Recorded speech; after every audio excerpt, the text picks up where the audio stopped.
यो चलो, किसी की चली क्या सर आपकी ज्योग्राफी अपलोड करा दो, ज्योग्राफी अपलोड करो भाई, जल्दी से जल्दी करो, ठीक है, हो जाएगी आपकी, कल परसों तक हो जाएगी, हमें पता है सब कुछ। क्लास चालगी के भाई कोई बताओ क्या, बताऊंगा। चलो आ जाओ आ जाओ आ जाओ आ जाओ, बाड़मेर से प्रणाम प्रणाम प्रणाम प्रणाम, नमस्कार नमस्कार नमस्कार। सर क्लास स्टार्ट कीजिए, बस स्टार्ट करने ही एडो, ठीक है। बाड़मेर की धरा से प्रणाम प्रणाम भाई। चलो, हमारी ऋग्वेदिक सभ्यता चल रही थी, ऋग्वेदिक, और ऋग्वेदिक सभ्यता जो थी वो 1500 से 1000 बीसी थी।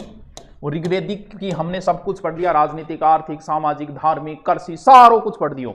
और ऋग्वेद के बाद में दूसरा काल जो आएगा वो आएगा उत्तर वैदिक सभ्यता, यानी आज हम क्या पढ़ेंगे, उत्तर वैदिक सभ्यता को पढ़ेंगे। देखिए, यानी today we are learn the सभ्यता ऑफ उत्तर वैदिक काल। उत्तर वैदिक काल कब से कब तक है? उत्तर वैदिक काल जो है वो 1000 से 600 ईसा पूर्व है, ठीक है। 1000 से 600 ईसा पूर्व उत्तर वैदिक काल है, 1000 से 600 ईसा पूर्व उत्तर वैदिक काल है, ठीक है। बस क्यों आ रही है, चाय को भी गए मैं, कोई बात नहीं, थाने को नहीं आने दी थे, आंखें खुली रखो यहाँ, ठीक है। चलो, हाँ, उत्तर वैदिक काल। अब हम वो कल्चर पढ़ेंगे कि उत्तर वैदिक काल में क्या था और क्या नहीं था। ऋग्वेदिक काल में ये देखो, ये भारत है, ऊपरी क्षेत्रीय है। ऋग्वेदिक काल में लोग यहां तक आए थे, कहां तक? सरस्वती तक आए थे। लेकिन उत्तर वैदिक काल में लोग कहां तक चले गए? एमपी तक चले गए। मुख्य केंद्र जो है वो कुरु और पांचाल हो गया, क्योंकि धीरे धीरे लोग आगे बढ़ेंगे। शतपथ ब्राह्मण ग्रंथ में लिखा है कि माधव जो है वो अग्निमुख में लेकर ऐसे चलता गया और सब कुछ भस्म करता गया, और लास्ट में कहां तक पहुंचा? गंडक नदी तक। गंडक नदी यानी सदानीरा, यानी यहां तक ही नॉलेज था इनको। मिथिला यानी उसका अंतिम पड़ाव था मिथिला, यानी उत्तर वैदिक काल में लोग कहां तक आ गए? यहां तक आ गए थे। अब इधर एक साइड में मैं ऋग्वेदिक भी लिख देता हूं। ऋग्वेदिक में मुख्य कार्य क्या था? मुख्य कार्य जो था इनका ना, ऋग्वेदिक काल में पशुपालन था, लेकिन पशुओं के साथ कृषि करते थे। लेकिन उत्तर वैदिक में आते आते इनका मुख्य व्यवसाय क्या हो गया? कृषि हो गई। भी लोग स्थायी रूप से रहने लग गए, बसने लग गए। स्थायी रूप से जहां रहेंगे वहां हमें खेत की आवश्यकता होगी, वहां कृषि की आवश्यकता होगी, तो यहां आते आते मुख्य व्यवसाय क्या हो गया था? कृषि। ठीक है, ओके गुरुजी, ओके। वर्ण व्यवस्था बताई थी, यहां वर्ण व्यवस्था पूर्णतः स्थापित नहीं हुई थी, लेकिन उत्तर वैदिक काल में वर्ण व्यवस्था यानी चारों जातियां पूर्णतः व्यवस्थित हो गई थी। यहां पर लोहे के प्रयोग का कोई अवशेष नहीं मिलता, लेकिन उत्तर वैदिक काल में लोग क्या यूज लेने लग गए? लोहे का यूज लेने लग गए। अब लोहा जो है उसकी कई बातें हैं जो कई बार एग्जाम में पूछ ली जाती हैं। यानी ऋग्वेद में लोहा नहीं था, उत्तर वेद में क्या यूज होने लग गया? लोहा। ऋग्वेद में अयस शब्द जरूर आया है, लेकिन यह तांबा या कांसा के लिए आया होगा। लेकिन अथर्ववेद में और इसे लोहे की जगह अयस शब्द आया है, यानी अथर्ववेद में श्याम अयस जो शब्द है वो किसके लिए आया है? वो लोहे के लिए। और सर्वप्रथम लोहे के जो अवशेष मिले वो मिले अंतरजी खेड़ा। अंतरजी खेड़ा ये कहां पड़ता है? एटा, यूपी के अंदर, ठीक है। क्लास रुक के चले ना यार, क्लास रुक रही है, चेक करो कौन रुक रही, शायद चेक करो। हाँ देखो, दो तीन बातें तो बताइए अभी तक। ऋग्वेद के बाद उत्तर वेद है, तो उत्तर वेद थोड़ा और आगे बढ़ गए, यानी उनका मूल स्थान जो आर्यों का वो एमपी के आसपास पांचाल कुरु ये क्षेत्र हो गया था, ठीक है। और इसके अलावा हमने देखा कि आर्यों का मुख्य केंद्र कुरुपांच, और जो इकोनॉमिक्स है वो उसमें तो पशुपालन मैन था, यहां पर कृषि मैन हो गई है। क्यों? क्योंकि ये लोग जो है वो स्थायी रूप से रहने लगे, तो कृषि। वर्ण व्यवस्था विधिवत। क्लास सही से चल रही है, ये सब पागल बना रहे। अरे पागल कौन बनाई करे? हाँ, पागल कौन बनाई करे? बावड़ो या ना करे करो, क्लास सही से चल रही है। फिजिक्स आर्ट की यहाँ की क्लास अपलोड नहीं हो रही है सर जी। फिजिक्स और आर्ट कला की क्लास, आर्ट कला की अपलोड को नहीं हो रही। कोई बात नहीं, कोई समस्या है नहीं, कोई अपलोडिंग और अगले दिन नहीं हो पा नहीं तो फिर मैसेज छोड़ दिया करो, समाधान हो जाओ। 97 82 34 66 26 पर और थारो समाधान कर दियो जाओ, ठीक है। ऐसी कोई प्रॉब्लम आए किसी प्रकार की, ठीक है, कोई टीचर से संबंधित हो, कोई कई बार हो जाता है, कुछ लोग कमेंट ज़्यादा पढ़ने लग जाते हैं, टीचर टाइम पास कर रहे हो, कोई किसी प्रकार की हो तो आप इस पर मैसेज छोड़ दिया करो, क्योंकि जब भी टाइम मिलता है मैं इसको खुद देख लेता हूँ, ठीक है। ओके कुछ चलो, तो लोहे के सर्वप्रथम। अब देखो राजनीति की बात करें, पहले युद्ध किसके लिए होते थे सर? पहले युद्ध गाय के लिए करते थे। क्यों? क्योंकि वो स्थायी तो रहते ही नहीं थे।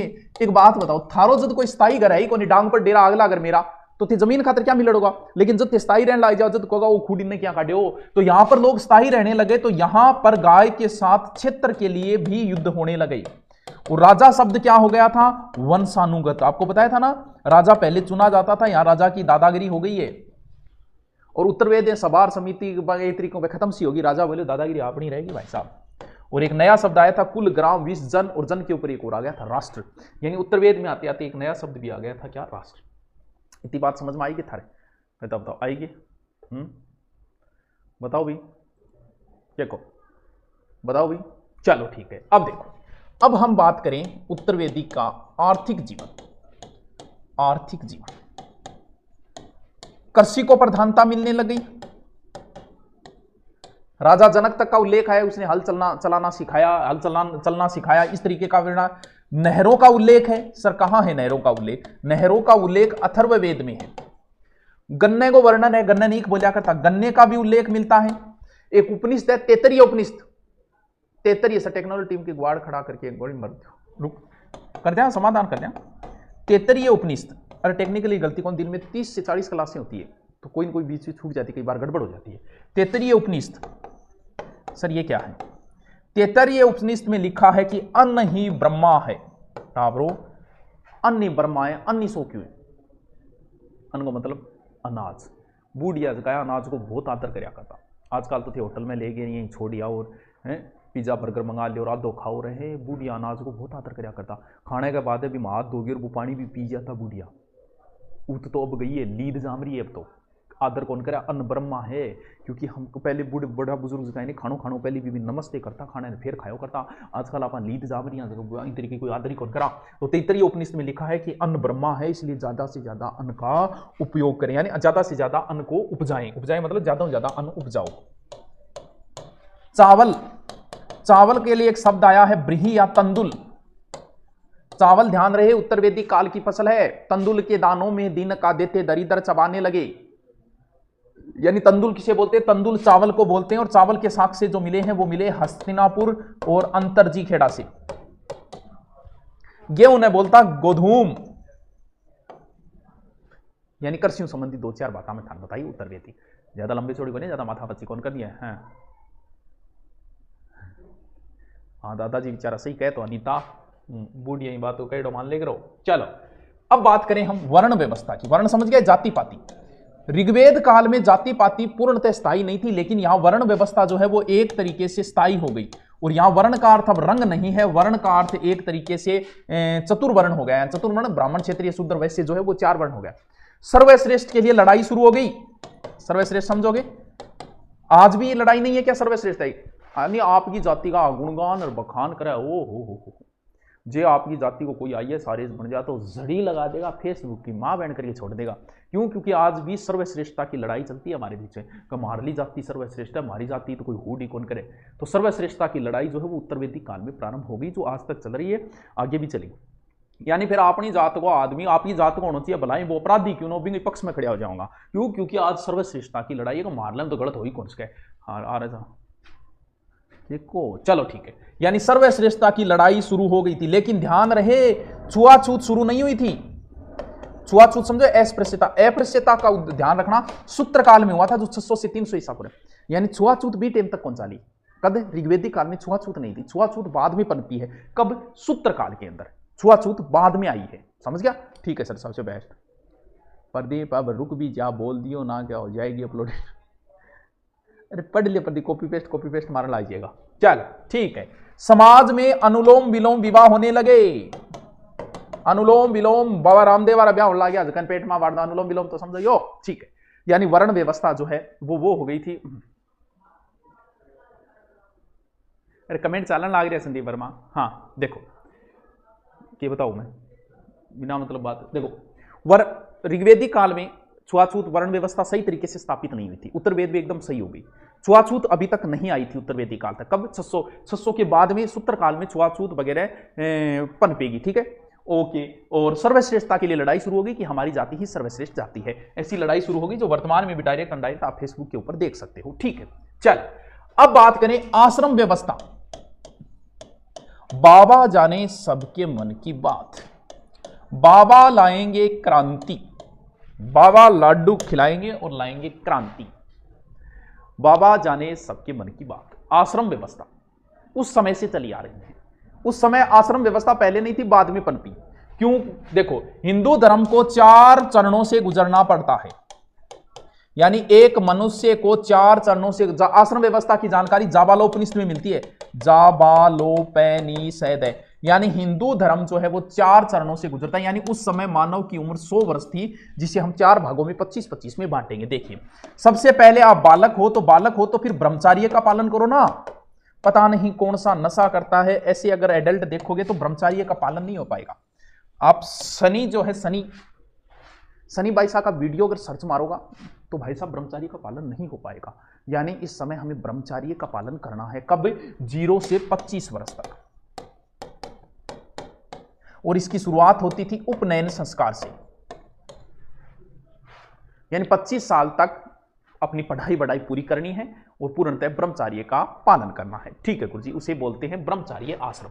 फिर हमें दूसरे आश्रम में प्रवेश लेना है। कौन से में? यानी अब आपनो 25 होता है, ब्यावड़ो थावड़ो कर दियो, फिर अपन गृहस्थ जीवन जीनो है, यानी गृहस्थ आश्रम में प्रवेश करना है, जो आपनो 25 लेंगे 50 तक है।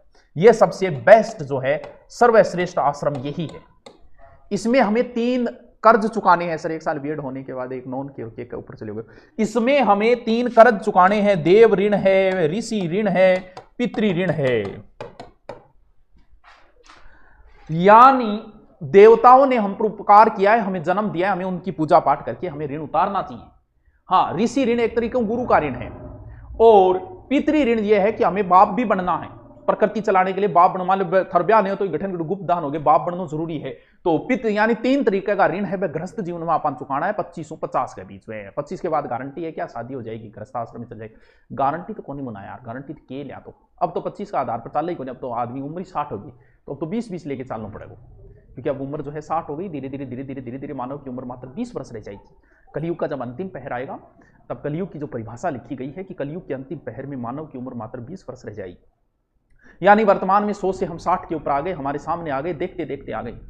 फिर लिखा है कि जब कलयुग का अंतिम पहर आएगा, उस समय गंगा नदी पूर्णतः सूख जाएगी। धीरे धीरे सूख रही है, आधी तो सूख गई। जब कलयुग का अंतिम पहर आएगा, तब गायें दूध देना बंद कर देगी। धीरे धीरे गायें अपना दूध देना बंद कर रही है। जब कलयुग का अंतिम पहर आएगी, तब सिर्फ और सिर्फ महिलाओं की चला करेगी। महिलाएं अनेक विवाह करेगी, जिस पुरुष को चाहेगी उस पुरुष से विवाह करेगी। तो इन तरीके की बातें कलयुग में लिखेड़ी है। तो कलयुग के अंतिम पैर में लिखा गया है कि मानव की उम्र मात्र 20 वर्ष रह जाएगी, क्योंकि ऐसा प्रदूषण, ऐसा खानपान होगा कि मानव की उम्र 20 वर्ष रह जाएगी। लेकिन कभी मानव की उम्र पूर्णतः 100 वर्ष हुआ करती थी, लेकिन उसके लिए जरूरी होता है कि ब्रह्मचार्य का पालन किया जाए। हाँ, जवानी अच्छी जीने के लिए बचपन का सही सेफ होना जरूरी है। 9 वर्ष की नानी होगी, हाँ 9 वर्ष की नानी बिल्कुल हो सकती है, ऐसा लिखा गया है और हो भी सकता है, कोई बड़ी बात नहीं है। ठीक है गुरुजी। इसके बाद में तीसरा आश्रम आएगा, यानी इम्टाबल टिकट पालना है अपन, वानप्रस्थ आश्रम। वानप्रस्थ आश्रम ये हो गया 50 से 75। इस समय हमें वनों में जाना है, यानी एक तरीके से हमें पूरी गृहस्थी की चिंता लेनी है। कब? इस समय। अब हमें थोड़ा थोड़ा गृहस्थी को छोड़ के और भगवान के पूजा पाठ में लगना है और वन में जाके पूजा पाठ करनी है। ठीक है। और चौथा और अंतिम आश्रम जो है उसमें पूर्णतः हमें सन्यासी होना है। क्या घर पे हो रहा है, टिंगर रो रही है, टिंगरी रो रही है, पीर में क्या हो रही है, आश्रम, हमें इस चिंता से मुक्त होना है। तो वो कौन सा आश्रम है? वो है सन्यास आश्रम, जो 75 से 100 के बीच में है। और इसका एकमात्र जो मकसद होता है वो होता है मोक्ष प्राप्त करना। वैसे उत्तर वेद में 3 ही आश्रम थे, बाद में हुआ ये चौथा। तो ध्यान रहे, गृहस्थ आश्रम से भी आप सीधे सन्यास आश्रम में जा सकते हो, इस आश्रम में जाने की भी कोई जरूरी नहीं है। यानी पहले जो है हमें बचपन ढंग से जीना है, फिर हमें गृहस्थ आश्रम में आना है, फिर भगवान की पूजा पाठ को ध्यान करना है। ठीक है, चलो चलो ठीक है ठीक है। अब बात करें हम गोत्र। गोत्र शब्द का उल्लेख वैसे तो ऋग्वेद में हुआ है, लेकिन इसका प्रचलन जो है वो उत्तर वेद में ही आया था। ये टाइम हो गया 35 मिनट होगी और होती है, फिर तो लिखना भी पड़ेगा।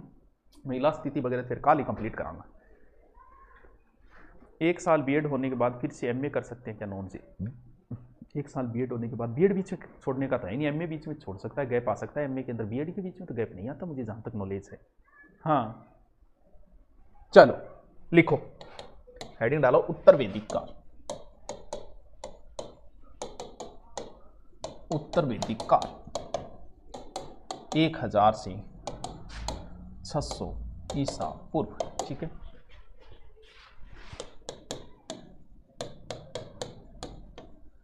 ऋग्वेदिक काल में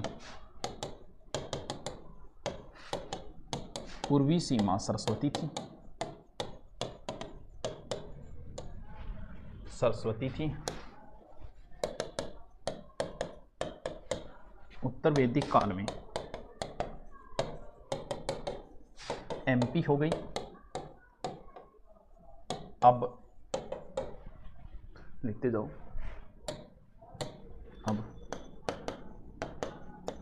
आर्यों का मुख्य केंद्र कुरु व पांचाल हो गया, कुरु व पांचाल हो गया, पांचाल हो गया। देखो, अर्थव्यवस्था कृषि प्रधान हो गई, कृषि प्रधान हो गई। वर्ण व्यवस्था विधिवत हो गई, विधिवत हो गई।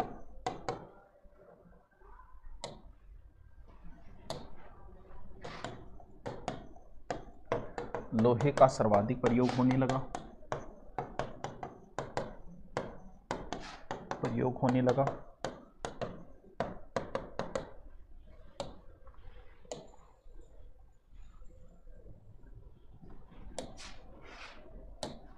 ठीक है, लिखो, एक चीज लिखो हेडिंग डाल के, लोहा।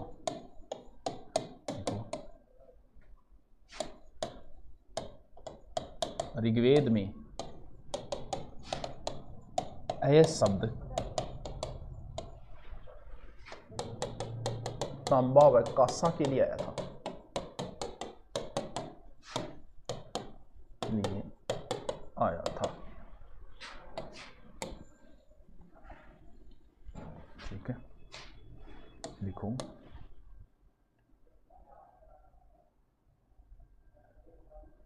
अथर्ववेद में श्यामयस लोहे के लिए आया है।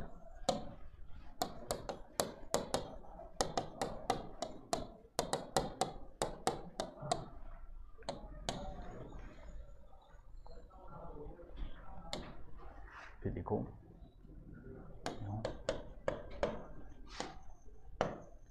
सर्वप्रथम लोहे उपकरण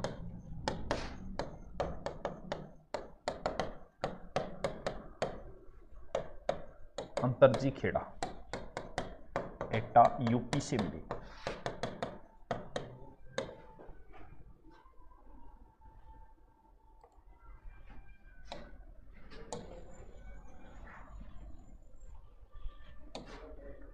लिखो,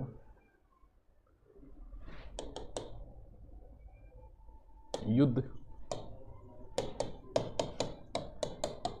गाय के साथ साथ क्षेत्र के लिए होने लगे, ये होने लगे। राजा वंशानुगत हो गया,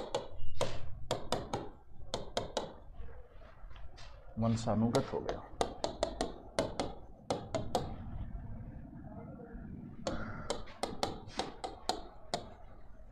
उत्तर वैदिक में विद्वत लुप्त हो गई।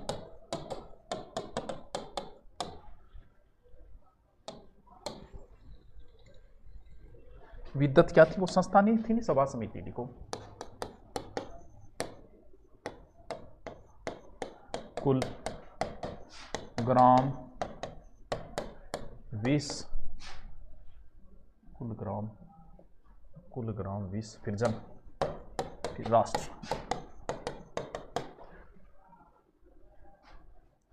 जांगा लिखो पहले, लिखो, आर्थिक जीवन, आर्थिक कृषि प्रधान, कृषि को प्रधानता।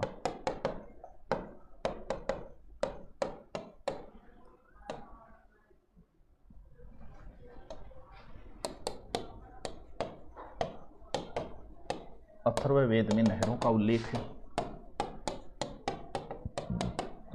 भैरव का उल्लेख है।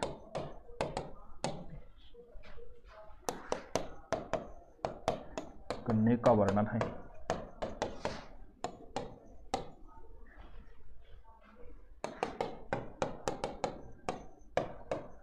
तैत्तिरीय उपनिषद ने लिखा अन्न ही ब्रह्मा है।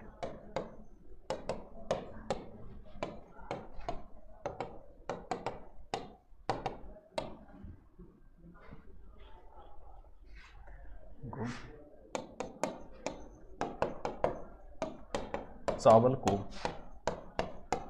ब्रीही या तंदुल कहा गया। चावल लिखते जाओ सर, आपके टोल फ्री नंबर पर कॉल नहीं उठा लेगा। चावल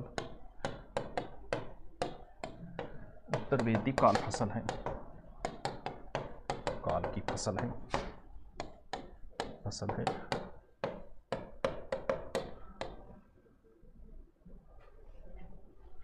जिसके साक्षी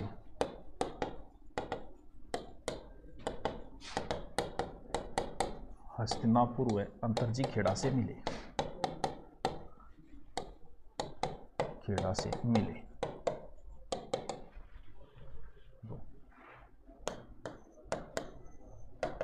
गेहूं के लिए गोधूम,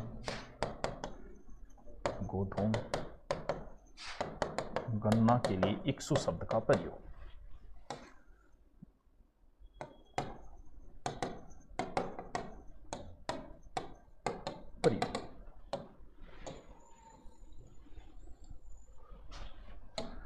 लिखो वर्ण व्यवस्था।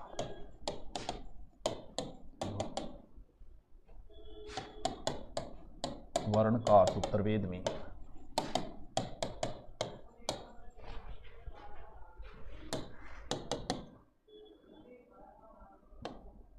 चतुवर्ण से हो गया।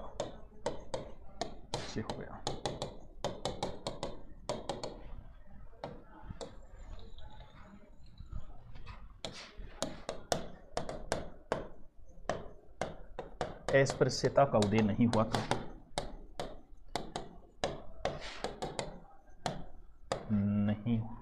था। अस्पृश्यता का उदय 600 से 300 ईसा पूर्व हुआ। ठीक है। समाज में अनुलोम प्रतिलोम विवाह होते थे।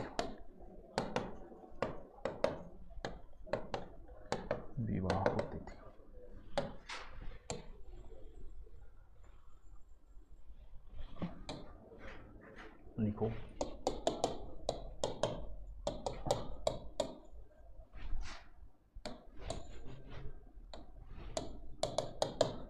आश्रम व्यवस्था।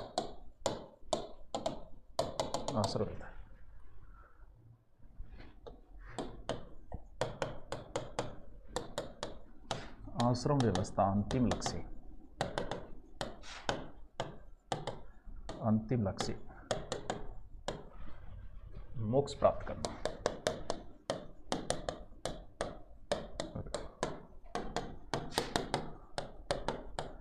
चारों आश्रमों का उल्लेख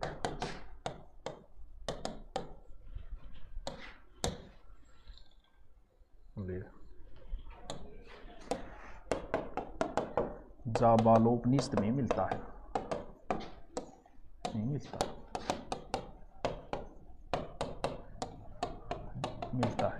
ठीक है।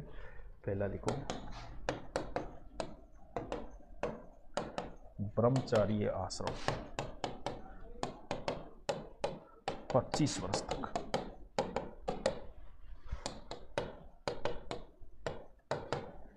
विद्यादान की शुरुआत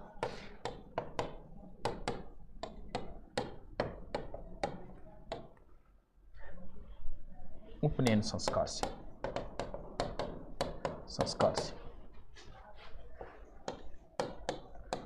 दूसरा गृहस्थ आश्रम 25 से 50 वर्ष। मूल व सर्वश्रेष्ठ आसन।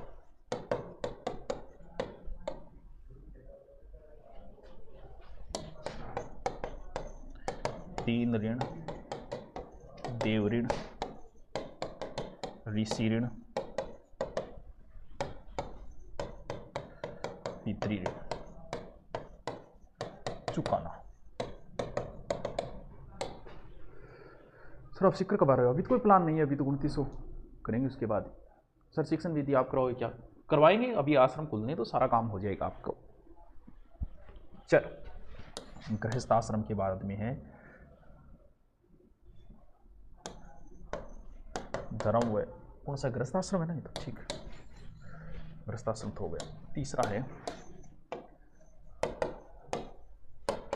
वानप्रस्थ या फिर वेश्वानस आश्रम। 50 से 75 वर्ष। धर्म व मोक्ष के लिए वनों में जाना।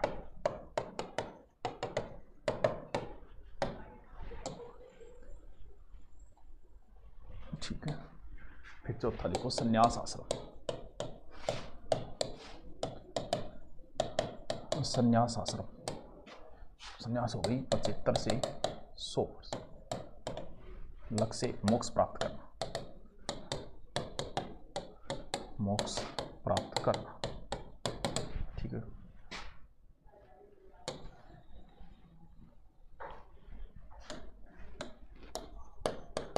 नोट लगा के लिखो।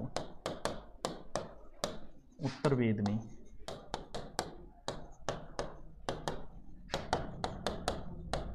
तीन आश्रमों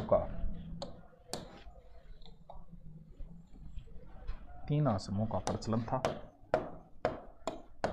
था क्योंकि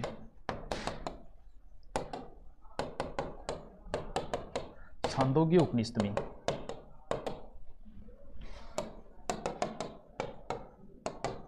तीन आश्रमों का उल्लेख है।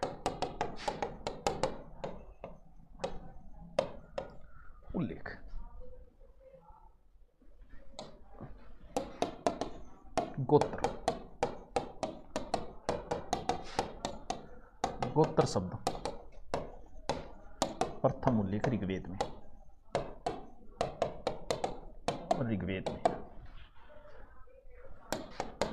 गोत्र उत्तर वेद में प्रचलन में आया।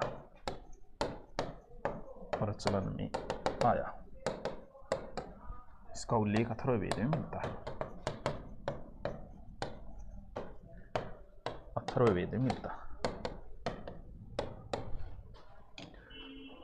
कविता आज आपको सब पता लग गया? चलो कोई बात नहीं, कल पढ़ेंगे फिर। नमस्कार, सत श्री अकाल, गुड मॉर्निंग नहीं गुड इवनिंग हो रही है, गुड इवनिंग। किसकी क्लास चल रहा है? किंग चल ही गिरा मैं तो तन मेरे को नहीं तब किंग आई गिरा। इंडियन हिस्ट्री की क्लास हुई थी क्या? इंडियन हिस्ट्री है मेरे को पता नहीं और बड़े कौन सी हिस्ट्री है। चलो हाँ जी, डीपी सर की क्लास अपलोड करो। हाँ आज अपलोड हो जाएगी, आज ही करवाऊंगा। निर्मला गोस्वामी दंडवत प्रणाम। चलो देवी के देव महादेव, हाँ देवी के देव महादेव। हमारा चल रहा था उत्तर वैदिक काल। उत्तर वैदिक काल में कुछ स्थितियां चल रही थी, जिसमें से हमारी एक बच गई थी महिला स्थिति कि उस समय महिला धीरे धीरे महिला की स्थिति खराब होती जाएगी। वैदिक काल में महिला की स्थिति अच्छी थी, गुड थी, GWD, लेकिन धीरे धीरे महिला की स्थिति खराब हो जाती। यहां एक ब्राह्मण ग्रंथ है, ऐत्रेय ब्राह्मण ग्रंथ, जिसमें पुत्री सभी दुखों का कारण बताया गया है। अथर्ववेद में कन्या जन्म की निंदा की गई है। महिला का सभा और समिति में प्रवेश वर्जित कर दिया गया है भाई। अथर्ववेद में तलाक का भी उल्लेख है भाई। उपनयन संस्कार बंद भाई। हाँ, विधवा विवाह होते थे, चल रहे थे नहीं, विधवा विवाह अब भी हो रहे हैं। बहु विवाह, नियोग प्रथा अब भी प्रचलन में है, लेकिन ध्यान रहे पर्दा प्रथा। अरे केक को दूसरी कोचिंग को नाम ना ले करो, ये ना करे करो, काट कूट ना करे करो, बड़े दो चालने दो, ये चाल है, सब बिजनेस फंडे यार। हर कोई बिजनेस फंडा रचता है, कोई रोदो के रचता है, कोई रांचियों के रचता है, कोई अन्य क्लासों के भिन्न भिन्न प्रकार के नाम लेके रचता है। ये है सारे बिजनेस फंडे। हाँ, आप मेरा देख लो यूट्यूब चैनल शुरू से आज तक, क्या मैंने कभी नाम दिया किसी क्लास का? फलान सिंह क्लास, रॉकेट क्लास, बंदूक क्लास, देसी कट्टा क्लास, कभी नाम दिए क्या? किसी प्रकार का टैग, किसी प्रकार का ध्यान रखना। यूट्यूब पे जो टीचर रोना धोना करते हैं ना, नाटकों का ध्यान रखना, ये काम नहीं है। ये सिर्फ बिजनेस के फंडे होते हैं। लोग पता नहीं कहाँ कहाँ पहुँच गए ऐसे बिजनेस करके, एक चैनल को छोड़ते हैं दूसरे चैनल पे आते हैं, रोआ धोआ करते हैं, सब्सक्राइब करते हैं, बिजनेस शुरू कर देते हैं। हाँ, ऐसा नहीं होता यार। चलो, अपना पढ़ाना काम है। 28 क्रांति में राजस्थान ऊपर गए थे रिकमेंड तो टाबरो क्या बताओ? हाँ, ध्यान रहे, पर्दा प्रथा अब भी नहीं थी और सती प्रथा का प्रचलन नहीं था। सती प्रथा के बारे में ये जानते जरूर था। और अमाजू, ए माजू का मतलब है विवाह न करने वाली। जो स्त्री विवाह न करे वो अमाजू, यानी मायावती भी बन सके, कोई बनना चाहे तो। क्लास नहीं चल रही है? ए पूजा रानी चाल लाग रही है। सर इंडियन ज्योग्राफी क्लास हुई क्या? अभी हुई थी शायद, तक मुझे पूरा ध्यान में तो नहीं। पपला गुजर गिरफ्तार ओकुण आ गयो उनका काम हम क्यों ध्यान रखो? हाँ, पपलो गुजर नाम तो कुड़े यार, कुने हो। चलो जो भी है, उत्तर वैदिक काल, महिला की स्थिति धीरे धीरे खराब होती जाएगी। ऐत्रेय ब्राह्मण ग्रंथ में पुत्री को सभी दुखों का कारण बताया है। पुत्री जन्म की निंदा की गई है अथर्ववेद में। वाह वाह, क्या बात है। स्वाहा, तलाक, क्या बताया मैंने? क्या बता रही हूं मैं? बता रहे तो यूं नहीं है। हाँ, विधवा विवाह, बहुविवाह, नियोग प्रथा का भी प्रचलन था। ठीक है गुरुजी। और पर्दा प्रथा, सती प्रथा अभी तक नहीं आई थी, थी। ठीक है टाबरो। अब अपन बात करनी है तो चार बातें और, यानी हमारा क्या चल रहा था? उत्तर वैदिक काल, उत्तर वैदिक काल, उत्तर वैदिक काल।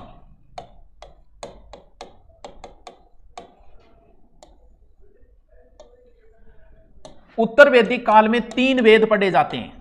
एक वेद तो उसमें पढ़ा जाता है ऋग्वेदिक में, और 3 वेद इसमें पढ़े जाते हैं। कौन कौन से? सामवेद, यजुर्वेद और तीसरा अथर्ववेद।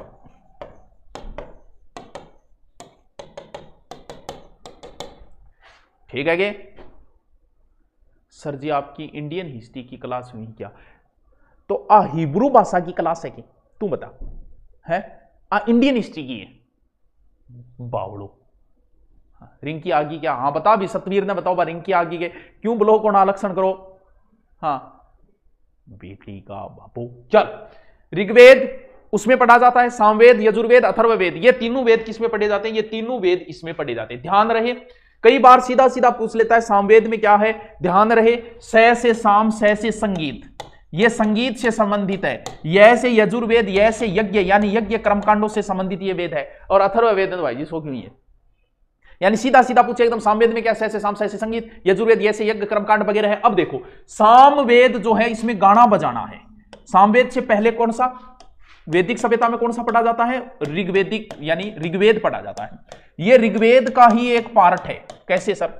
इसमें कुल मंत्र है 1869। वैसे देखें तो 1549 है। क्यों? क्योंकि कुछ रिपीट हुए मंत्र, इसलिए बिना रिपीट वाले गिले तो फिर कितने हो जाए? 1549। 1549 में 1474 जो है वो सीधे सीधे ऋग्वेद से उठा ली। गुरुजी तो कॉपी पेस्ट मारेंगे तो कॉपीराइट लागना चाहिए। बिल्कुल कॉपीराइट है। ऋग्वेद के जो है मंत्र वो जब सीधे सीधे उठा लिए टोटल 1549 में, और 1474 सीधे सीधे ऋग्वेद के उठा लिए, तो ये सामवेद एक तरीके से ऋग्वेद का ही अभिन्न अंग है। किसको? वैसे सूर्य देवता को समर्पित है ये। हे पार्थ, मैं वेदों में सामवेद हूं। भगवान कृष्ण अपने आप को वेदों में सामवेद बताते हैं, क्योंकि ये संगीत का सर्वश्रेष्ठ ग्रंथ है। कौन सा? सामवेद। टेलीग्राम में ज्वाइन करिए ग्रुप दुरीना वाले। मैं थोड़ी ज्वाइन कर थे करवा डीपी सर कभी कभी क्लास लेते नहीं। आज आई थी ना क्लास? आज नहीं आई क्या? सर मेरा नाम ले लो, तेरा नाम बाद में ले आऊंगा मुना, पहले पढ़ ले दो। सामवेद के क्या चल रहा है? सामवेद चल रहा है। सामवेद, सामवेद के कुछ उपनिषद है, एक दो ये ज्यादा कुछ तो किए उपनिषद है, जिसका एक उपनिषद है छांदोग्य उपनिषद। छांदोग्य उपनिषद ये सबसे प्राचीन उपनिषद है। कौन सा? छांदोग्य उपनिषद सबसे प्राचीन है। देवकी नंदन कृष्ण यानी भगवान कृष्ण, हाँ, हो जाएगी डीपी शर्मा की, आज अपलोड करवा देंगे। भगवान कृष्ण देवकी नंदन कृष्ण का पहली बार उल्लेख छांदोग्य उपनिषद में मिलता है। छांदोग्य उपनिषद में लिखा है कि हे मनुष्य, तुझे दान करना चाहिए, भले ही तू दान श्रद्धा से करे, भले ही दान तू लज्जा से करे, भले ही तू दान डर से करे, लेकिन तू दान कर। दान का बड़ा महत्व बताया गया हमारे वेदों में। बस आदमी को दान करना चाहिए। कुछ लोग दान डर से करते हैं, पाप इतने कर लेते हैं कि दान करना, कुछ लोगों की दान की भावना ही होती है, कुछ लोग टैक्स बचाने के लिए भी कर लेते हैं, लेकिन करना चाहिए। भले कोई टैक्स बचाने के लिए कर रहा हो, भले भय से कर रहा हो, भले जैसे कोरोना में कईयों ने डर से ही दान कर दिया, बोल मरांगा रुपयों के करांगा, तो दान करना चाहिए, भले भय से हो, भले लज्जा से हो, भले श्रद्धा से हो, लेकिन दान होना चाहिए। हाँ चलो ठीक है, जिसमें लिखा है, ये छांदोग्य उपनिषद के अंदर ये बात लिखा है कि दान तो होना चाहिए, भले कैसे ही हो। अब एक इसके बाद में है यजुर्वेद। इसका उद्भव जो है वायु से हुआ, कर्म वेद से संबंधित। इसमें गद्य और पद्य दोनों लिखे गए हैं, गद्य प्लस पद्य। यजुर्वेद का अर्थ है यज्ञ। इसका उच्चारणकर्ता को कहा जाता है अधर्यु। ऋग्वेद का उच्चारण करने वाले को कहा जाता है अधर्यु। अधर्यु समझ में आएगी, बहुत ईजी चीज है। वेदा की चीजें तो समझ ही जाओगा, कोई टफ वाली बात तो कोई नहीं। लेना भी चाहिए दान, हाँ लेना। ऋग्वेद में क्या है, फिर ये सामवेद है, संगीत से संबंधित है, फिर यजुर्वेद है जो यज्ञ कर्मकांड से संबंधित है। ठीक है सर, पोलिटिकल क्लास नहीं हो जाएगी। अब जो है नेक्स्ट तीसरा है फिर अथर्ववेद। अथर्ववेद ये खतरनाक है। किसने लिखा, ये अथर्वा ऋषि ने लिखा था। ये वेद त्रयी में शामिल नहीं है, पहले बताया वेद त्रयी में 3 वेद है, ऋग्वेद, सामवेद, यजुर्वेद। ये वेद त्रयी में शामिल नहीं है, यानी वेद त्रयी में नहीं है। गद्य और पद्य दोनों है इसके अंदर, गद्य प्लस पद्य मिश्रण है ये। सबसे फेमस और लोकप्रिय वेद यही है, फेमस और लोकप्रिय वेद यही है। इसका फारसी भाषा तक में अनुवाद किया गया, कांठल की तरह से पढ़ना पड़ा, यानी इसका फारसी भाषा में भी अनुवाद हुआ है। प्रारंभ किया था बदायूनी ने, पूर्ण किया था सरहिंदी ने। अथर्ववेद के अंदर 20 अध्याय हैं, 6000 मंत्र हैं, 731 सूक्त है। इसका कोई भी अरण्य नहीं है, इस बात का अथर्ववेद का कोई अरण्य नहीं। इसका एकमात्र ब्राह्मण है गोपथ ब्राह्मण, गोपथ ब्राह्मण। इसमें कुछ बातें लिखी गई जिसका हम जिक्र है। मैथ की क्लास आई थी क्या? अरे आज चुनाव है, कुछ क्लास नहीं आई थी, मैथ की क्लास आज नहीं आई थी, चुनाव है ना आज, इस वजह से गुरुजी। कोई बात है, शहरों में चुनाव है, हम गांव वालों को है नहीं। उनके लिए क्लास भी लाइव देखो, दिखाऊंगा। चलो ठीक है कि ओके, आगे चलिए। इसमें क्या क्या लिखा है? परीक्षित को मृत्युलोक का देवता बताया गया है। ठीक है गुरुजी। मगध और अंग राज्य का उल्लेख है इसमें। एक मंत्र है कि सै जायते पुनः, सै जायते पुनः, सै जायते पुनः, सै जायते पुनः, यानी आत्मा का पुनर्जन्म होता है। सै जायते पुनः, आत्मा का पुनर्जन्म होता है, यानी पुनर्जन्म की बात आज से नहीं है, पहले से ही है। सै जायते पुनः यानी आत्मा का क्या होता है, पुनर्जन्म होता है। सै जायते पुनः, आत्मा का पुनर्जन्म होता है। सै जायते पुनः, आत्मा का पुनर्जन्म होता है। कहाँ लिखा है? ये अथर्ववेद के अंदर लिखा है। स्वर्ग शब्द का उल्लेख भी अथर्ववेद के अंदर मिलता है। स्वर्ग शब्द का उल्लेख, नष्ट होते राष्ट्र की तुलना जो की गई है, नाव के अंदर पानी भरते हुए नाव से की गई नष्ट होते राष्ट्र की तुलना। हे युद्ध, युद्ध पहले मनोभूमि में लड़ा जाता है, फिर लड़ा जाता है युद्ध भूमि में। लाइन समझे कि युद्ध पहले मनोभूमि, हे वत्स, युद्ध पहले मनोभूमि में लड़ा जाता है। यानी जब भी आपकी किसी से लड़ाई हुई, भारत पाकिस्तान की लड़ाई की जिक्र चले तो ये दिमाग में पहले लड़ा जाता है। यहाँ गोरी नु यहाँ होगो जे थे क्यों लड़ाई करने जाऊँ, थार दिमाग में पहले पोती आओगी, जाता है पूरे कलर दो वेद दूँ। क्यों? क्योंकि युद्ध पहले मनोभूमि में लड़ा जाता है और उसके बाद में कर्मभूमि पे लड़ा जाता है। ये बात कहाँ लिखी गई है? ये बात जो है वो अथर्ववेद में लिखी गई है।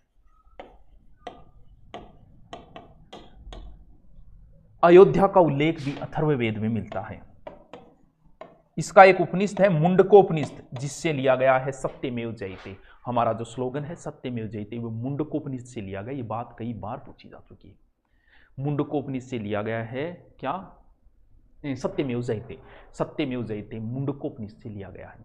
सत्यमेव जयते मुंडकोपनिषद से लिया गया। ये बात कई बार पूछी जा चुकी है, इसलिए आपको याद रखना भी जरूरी है। मुंडकोपनिषद से लिया गया है क्या? सत्यमेव जयते, यानी सदा सत्य की जीत होती है। सर अतिथि देवो भव कहां से लिया गया है? हे वत्स अतिथि देवो भव, अतिथि देवो भव, अतिथि देवो भव, ये लिया गया है तैत्तिरीय उपनिषद से। अतिथि देवो भव लिया गया है तैत्तिरीय उपनिषद से। शतपथ ब्राह्मण ग्रंथ में, शतपथ ब्राह्मण ग्रंथ में, शतपथ ब्राह्मण ग्रंथ में स्त्री को अर्धांगिनी कहा गया है। अर्धांगिनी का अर्थ होता है जिसे आधी बात का पहले ही पता चल जाता है। जब भी कोई तुम्हारी घरवाली तुम्हारे बारे में कुछ भी पूछे कि आज गठा होना, समझ जाइए को पहले बेरो है, बस कंफर्मेशन ले रही है। अब कई बार को नहीं भाई टिक टिक टिक टिक करे करानी, कई बार कोई सॉफ्टवेयर डाउनलोड करना, वो टिक टिक करवा रही है, बस बाकी पता है क्योंकि वो अर्धांगिनी है, आधा अंग है, उसे आधी बातें तो पता ही होती है। तो कहां से? शतपथ ब्राह्मण ग्रंथ में। बोरी मुनिया थम जा, और बोलो, और बताओ, बता जाओ। ये छोटी छोटी बात। अतिथि देवो भव तैत्तिरीय उपनिषद से लिया गया। अतिथि देवो भव तैत्तिरीय, सत्यमेव जयते मुंडकोपनिषद से लिया गया। ये चीजें कई बार पूछ लेती है, सीधा सीधा पूछ लिया जाता है कई बार। ठीक है, चलो ठीक है।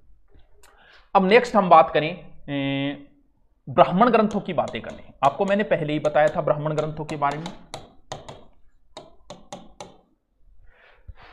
ब्राह्मण टीचर हुआ करते थे। उनका कार्य क्या था? उनका कार्य था, किसी टीचर का क्या काम होता है? किसी कठिन भाषा को इजी तो करता है। तो ब्राह्मण ग्रंथ जो है वो वेदों को इजी कर दिया, यानी वेदों को इजी कर दिया, यानी वेदों की भाषा क्या कर दी इन्होंने? सरल कर दी। तो ब्राह्मण ग्रंथ जो है वो मुख्यतः होत्री तथा सांख्यान ऋषियों की है। सांख्यान ऋषियों की। टोटल कितने ब्राह्मण ग्रंथ है? 18 ब्राह्मण ग्रंथ है।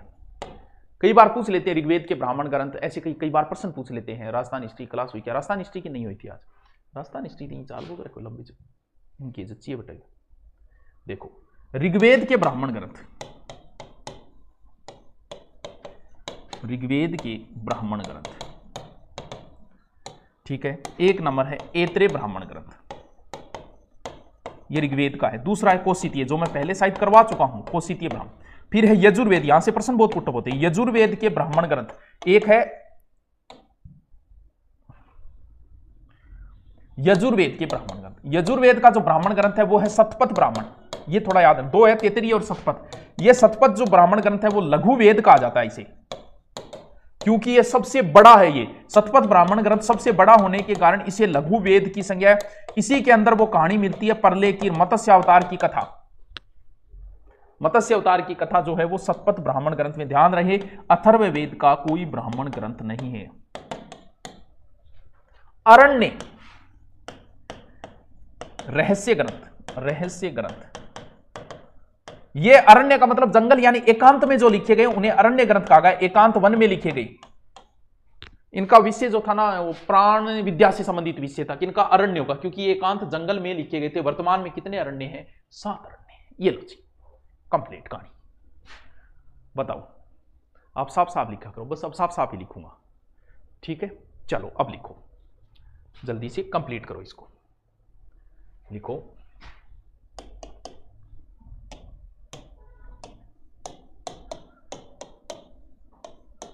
उत्तरवेद में महिला स्थिति, महिला स्थिति, ठीक है। लिखो ऐत्रेय ब्राह्मण में पुत्री सभी दुखों कारण बताया। कारण देखो अथर्ववेद में कन्या जन्म की निंदा, जन्म की निंदा की गई।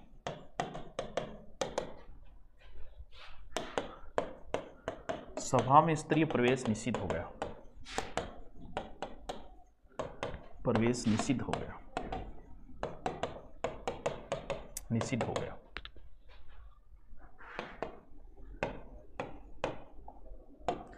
अथर्ववेद में तलाक का उल्लेख है।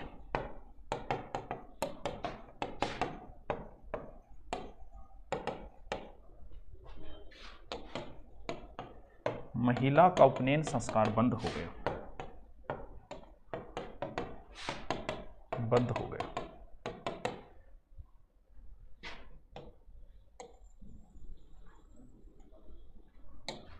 ठीक है, लिखो विधवा विवाह, बहु विवाह व नियोग प्रथा का प्रचलन था। प्रथा का प्रचलन था।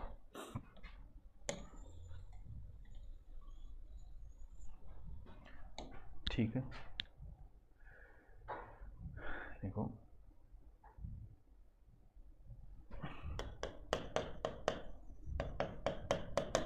विधवा से उत्पन्न पुत्र को देधिस्ते कहते थे।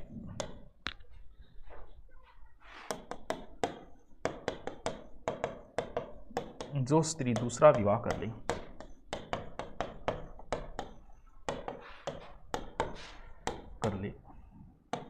उसे पुनर्भू कहते।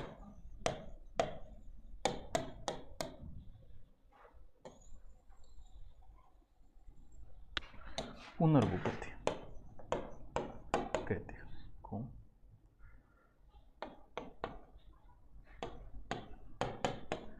पर्दा प्रथा व सती प्रथा नहीं थी।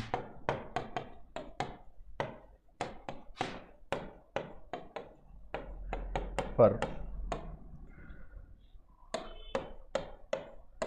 सती प्रथा बारे में जानते थे। जानते थे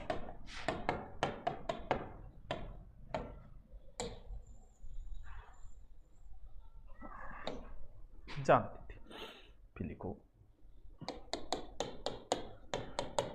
विवाह न करने वाली स्त्री को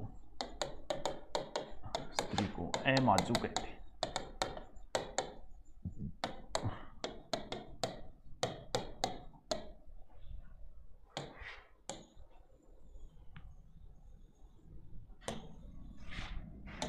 ठीक है, फिर लिखो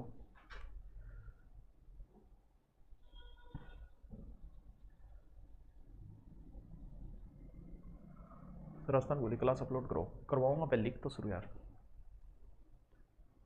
राजस्थान भूगोल भी करवाऊंगा। देखो धार्मिक जीवन,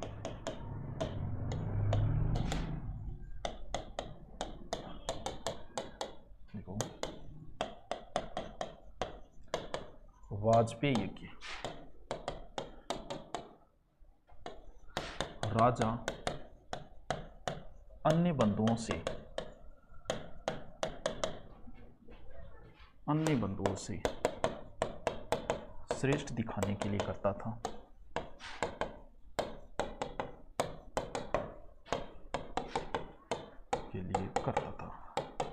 इसमें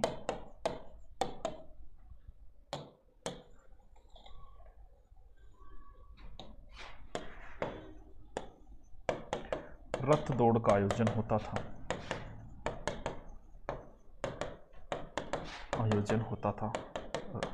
वह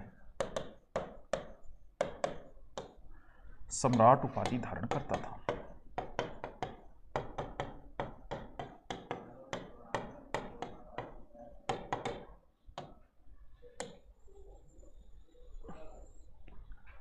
ठीक है, फिर लिखो राजसूय यज्ञ।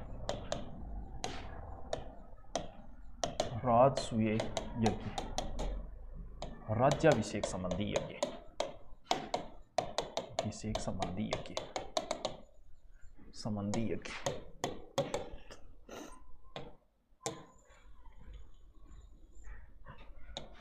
राज्याभिषेक संबंधी यज्ञ।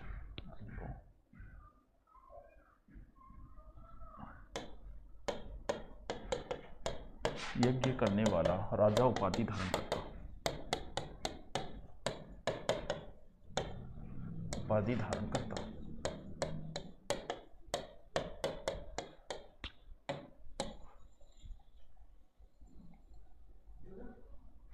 ठीक है, 3 नंबर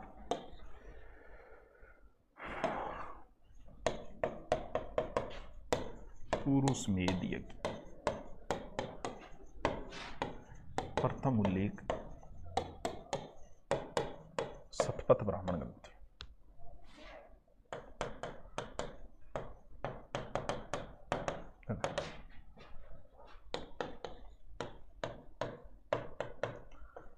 अश्वमेध यज्ञ 600 पशुओं बलि दी जाती है, बलि दी जाती है।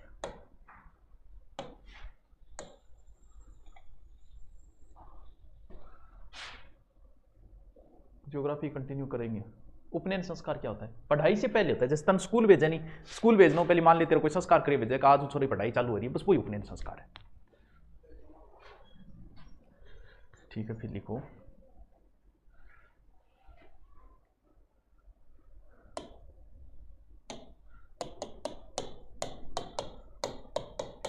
उत्तर वैदिक काल मुख्य वेद,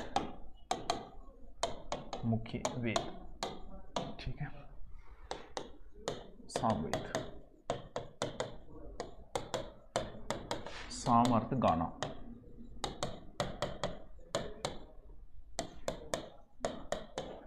मंत्र 1869,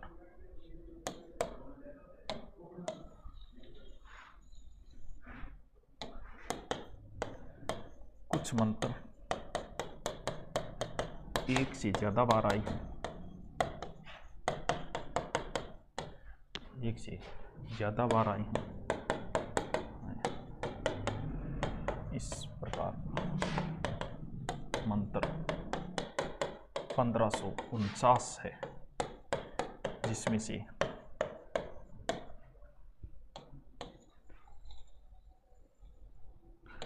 जिसमें से 1474 ऋग्वेद से लिए गए,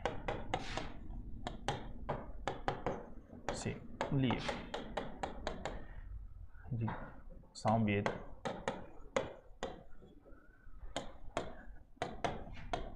ऋग्वेद का अभिन्न अंग है,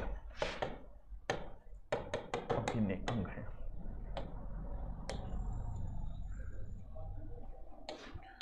देखो संगीत मूल ग्रंथ सामवेद, सामवेद। देखो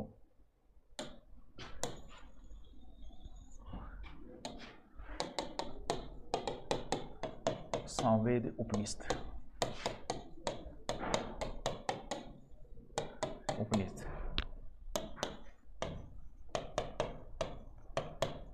छांदोग्य उपनिषद,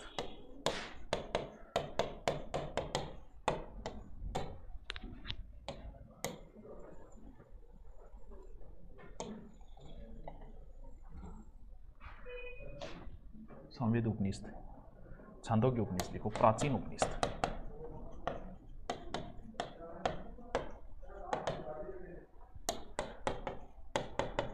कृष्ण प्रथम उल्लेख इसमें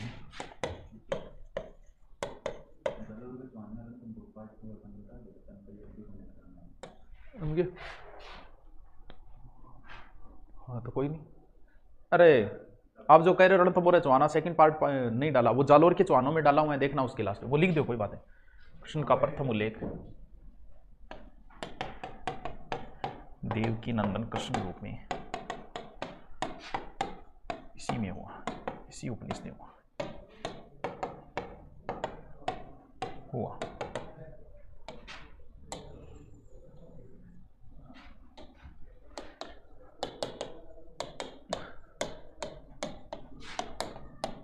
उपनिषद ने लिखा दान करना चाहिए, दान करना चाहिए, भले श्रद्धा, भय या लज्जा कोई कारण हो,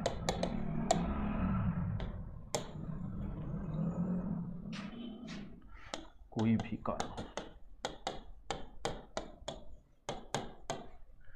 ठीक है। देखो दूसरा यजुर्वेद, यजुर्वेद उद्भव वायु से, वायु से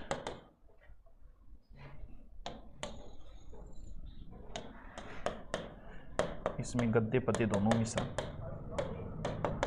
प्लस पद्य दोनों मिश्रण, दोनों मिश्र उच्चारण करता अधर्व्यू कहते हैं।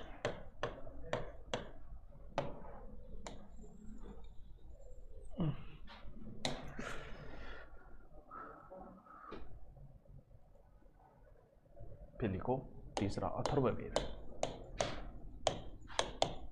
अथर्ववेद अथर्वा ऋषि लिखा।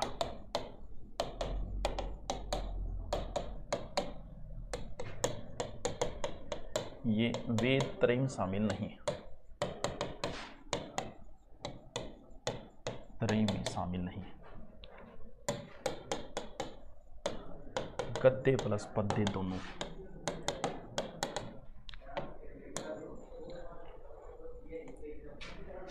लोकप्रिय वेद, लोकप्रिय वेद।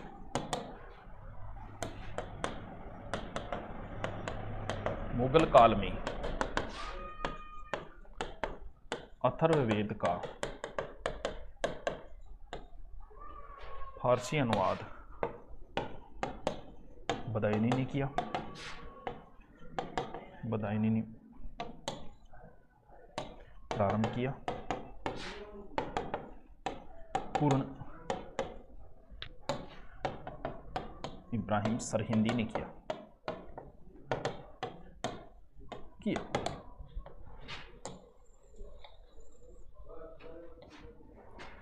समझ में तो आवे अभी सही है। गुड तो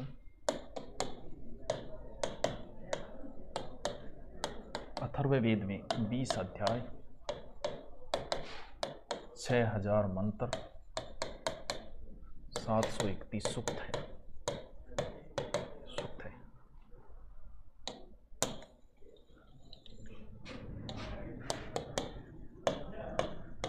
अथर्ववेद कोई अरण्य नहीं,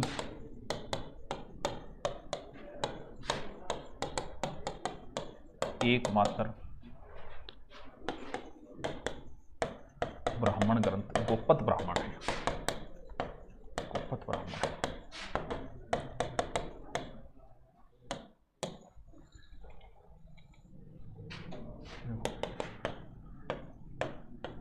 अथर्ववेद में परीक्षित मृत्युलोक का देवता, मृत्युलोक देवता, मगध प्लस अंगराज्य उल्लेख, उल्लेख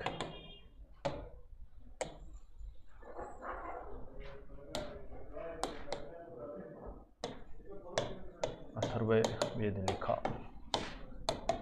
से जायते पुनः, आत्मा पुनर्जन्म होता।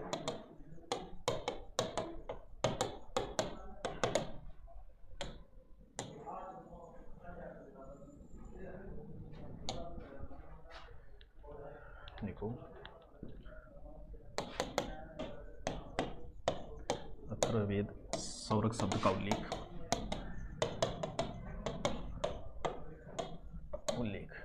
देखो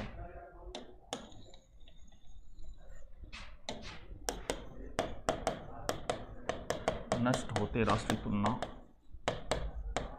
तुलना तुलना पानी भरती नाव से की, नाव से की। अथर्ववेद आयुर्वेद का उल्लेख है, आयुर्वेद का उल्लेख है, आयुर्वेद का उल्लेख है।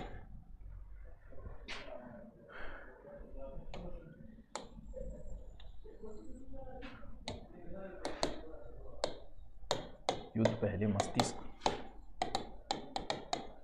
फिर रणभूमि में लड़ा जाता, लड़ा जाता। सर अग्नि समय पशुओं की बलि दी जाती है।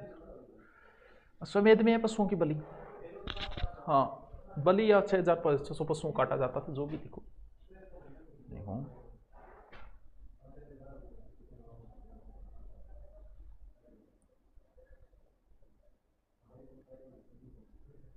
देखो और क्या लिखना है,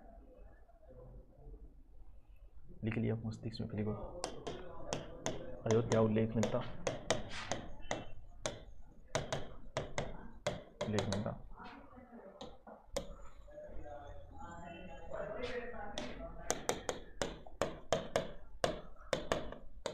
सत्यमेव जयते मुंडकोपनिषद से लिया गया।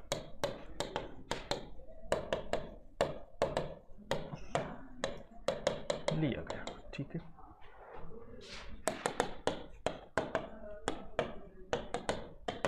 अतिथि देवो भव,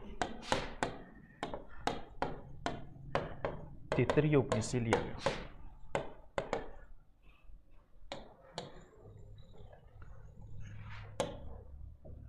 से लिया गया, से लिया गया।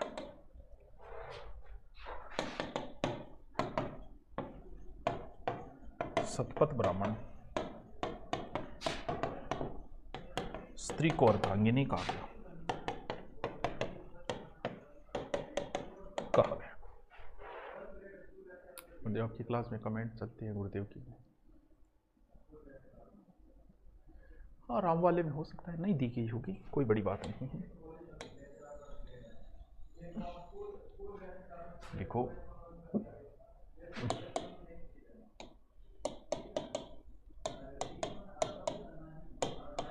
ब्राह्मण ग्रंथ,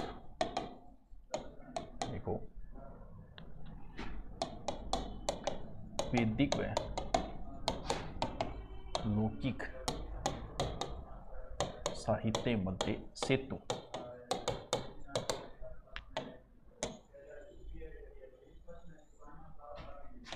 देखो वेदों की सरल व्यवस्था, व्याख्या।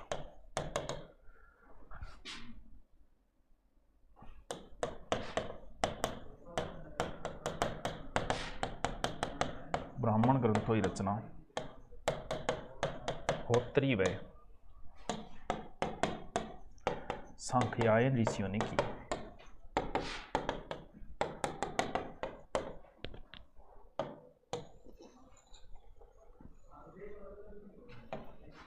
देखो 18 ब्राह्मण ग्रंथ है।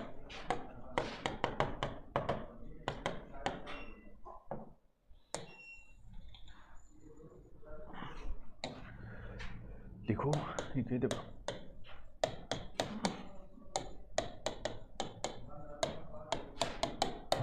ऋग्वेद ब्राह्मण, पहला है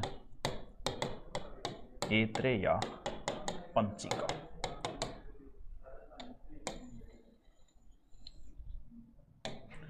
दूसरी कौशितकी या संख्यायन। तब प्रश्न जब आता है तब यहां से आता है। दूसरा फिर लिखो यजुर्वेद ब्राह्मण ग्रंथ, नंबर 1 तैत्तिरीय और दूसरा सतपथ। देखो ये महत्वपूर्ण,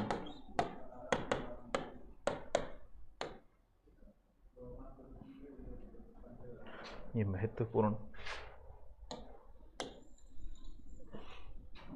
महत्वपूर्ण व विशाल है। इसे लघु वेद कहते हैं।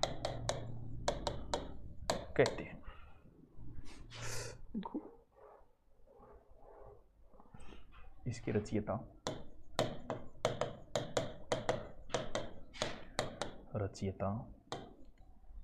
याज्ञवल्क्य वाजस्पति।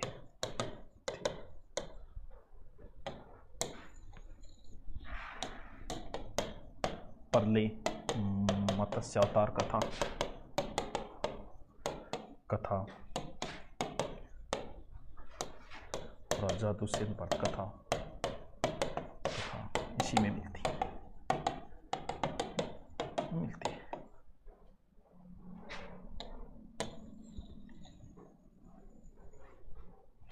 ठीक है, लिखो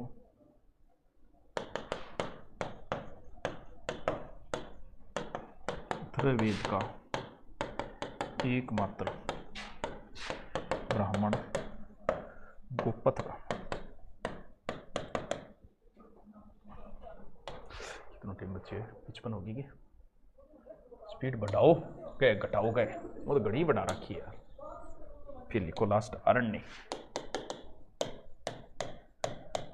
अरण्य रहस्य ग्रंथ देखो,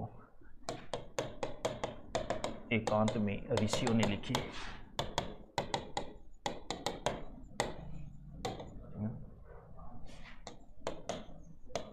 मुख्य विषय प्राण विद्या तथा प्राण विद्या लिख ले छोटो।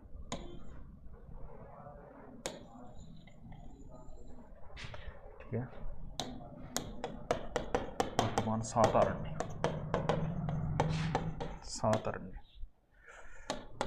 1 नंबर ऐत्री, नंबर 2 तैतरीय,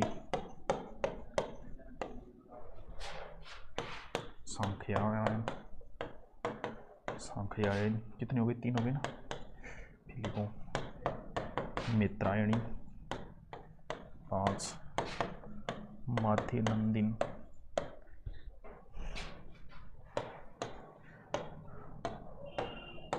बृहदारण्य, तलवकार।